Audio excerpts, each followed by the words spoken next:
extremist here, and that wouldn't be unusual, but I feel like this is so, I can't even believe I'm sitting here listening to this.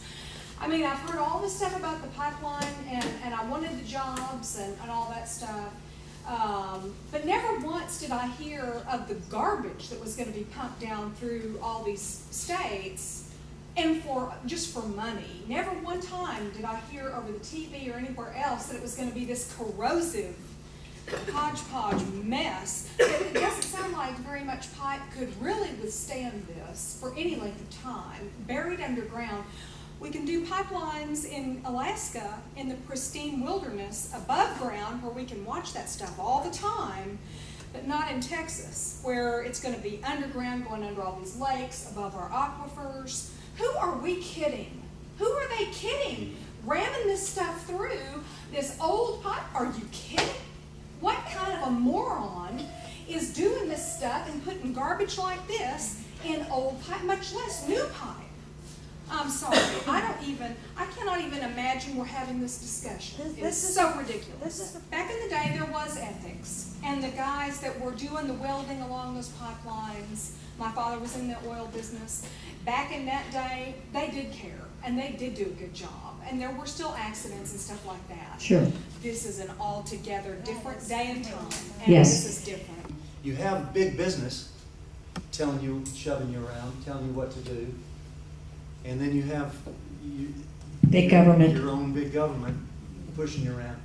And my comment to all of that is, I'm adamant that we as citizens do not lose local control. In 2007, I was called by TransCanada Pipeline, and they said that they wanted to contact me and survey our property about putting a pipeline through there. I said, well, you can't do it. I don't want you in here. I said, I've got a beaver dam on the front of our property, a 400-foot wide beaver dam that's natural. They could have gone to my neighbor's northeast corner, because that's where they eventually put the pipeline. But they went to my northwest corner. They put out there, I think it's called a transplant, did all their workings, everything like that. It was on a Friday evening, probably about 2:30, and we left, and they left, and everything was fine. Wednesday of the next week, I got a letter from TransCanada Keystone Pipeline, a man I had never met, named Randy Hudson, that said that, wrote a letter saying that I had been sued for irreparable damage by Keystone Pipeline. They said that I did not let them come into my property. I had already let them into my property 5 days earlier, but he said they had done I had done irreparable damage to them, and as a result, I was being sued. They could have gone to my neighbor's property, where they eventually put the pipeline and gone through his deal to get to where they wanted to go to survey.